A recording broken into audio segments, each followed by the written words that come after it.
We're back on Inside Tennessee talking about the Knox County budget. Your first chance to weigh in is Monday, actually, in the afternoon. You can check our website or the county's website for more details. Eddie? Well, thank you. And Mayor, we've talked about the big circles, but let's talk about some of the small circles, because there's a lot that happens in those small circles from that initial graph. Our community continues after COVID to see mental health crises, especially around children and teenagers.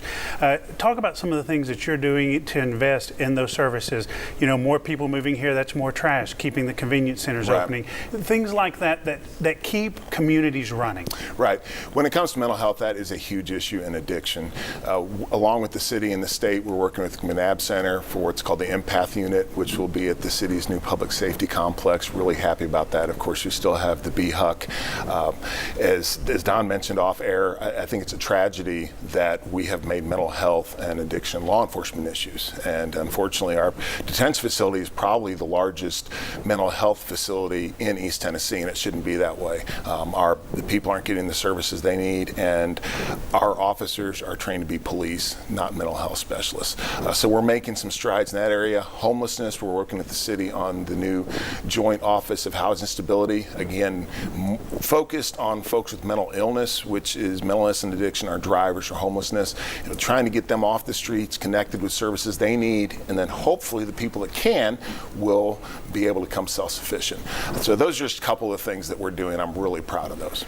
And also a mental health court now with Judge Cerny. Yep, Judge Cerny and criminal court clerk Mike Hammond. He had an exploratory committee that proved to have great results, and we'll be starting that, I believe, in August. Similar to Veterans Treatment Court and recovery court, yes, sir. Right. So along with Eddie's theme on small buckets, one of the things that I found positive under your administration is we seem to be working a little better with city on bricks and mortar projects that really do bring things. And it was always said that county government's about services, city's about bricks and mortar, but the stadium. It's interesting. The county has made a major commitment to helping initially fund the stadium, which will be repaid and hopefully yield dividends, both tax increases and property values, as well as not property tax increase in property values. Yes, sir. That's right, in values, and and also revenue tax receipts that will come in for the businesses that will come down there. Tell me why that's a little different position than your predecessor. Why do you feel so strongly about doing that? Our American Cannon and my teams work very well together, and you guys come from different political worlds. We do, but there are things that we can agree on that do benefit the community. There are things we don't agree on, and we just agree to disagree on those things.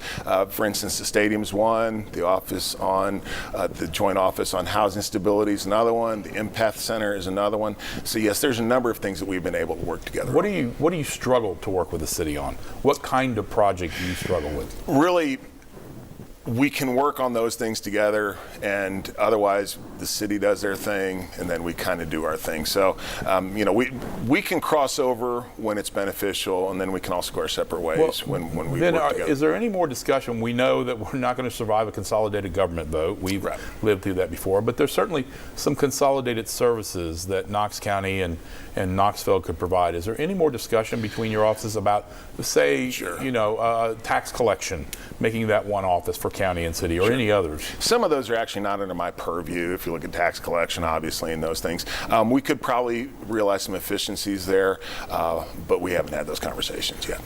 Back to sort of the big picture and the questions about funding teachers, funding deputies. Do you ever see value in asking the community to vote on those questions in particular? For instance, if the sheriff wants $13 million, laying it out for property tax owners and saying this is what it's going to mean to you, would you vote in favor or against that? Well, in my case, I would vote against it, but that's actually county commission's job, is to represent the people. Now, you can do things like we still have a little bit of $0.25 on sales tax that would go on the referendum to decide, things like that. But as far as when you have a representative government, that's actually commission's job, and my job is to take a temperature of the community. I like referendums, but they do get sticky and messy because where do you draw the line? And I remember my favorite penny for the parks with the city referendum. Right. So. And to that point on county commission, how would you gauge your relationship with county commission? County commission has been They've been very good, actually, and especially when I look around the state and I realize that we're very fortunate we have a competent county commission. Oh, you missed the days of 19 of them. But I think everyone on commission, despite, again, just like with Mayor Kincannon and myself, yeah, there might be things that we don't agree on. However, I do respect that everyone is, in their own way, working for the betterment of the community. So when we can work together on those things and kind of not fight about the stuff that we don't agree on, that's when everything's best. Well, you know, one of the things that I really appreciate about County Commission right now is I think it's more representative of the community at large rather than just a specific class, because you've got people that Right. come from all different backgrounds, bringing perspectives that's bringing a greater voice to the community. So I absolutely agree. I appreciate what County Commission does, appreciate what you do for our county. So thank you, Mayor. And term limits. And term limits. Yeah. Listen, I love the term limits.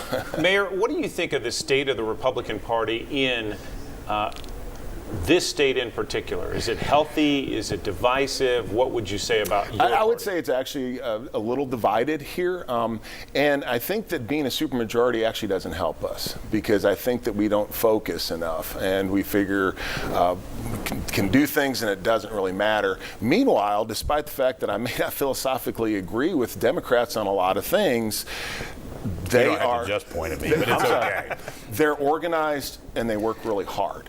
And as a Republican, speaking as a Republican, we better be very careful with what we're doing, and we better focus, because if not, we could lose that supermajority. And as Democrats found out years ago, when that happens, it's hard to get back. So, Mayor, I know you're not going to say whether you're going to run for governor or not, so I'm going to put the question another way.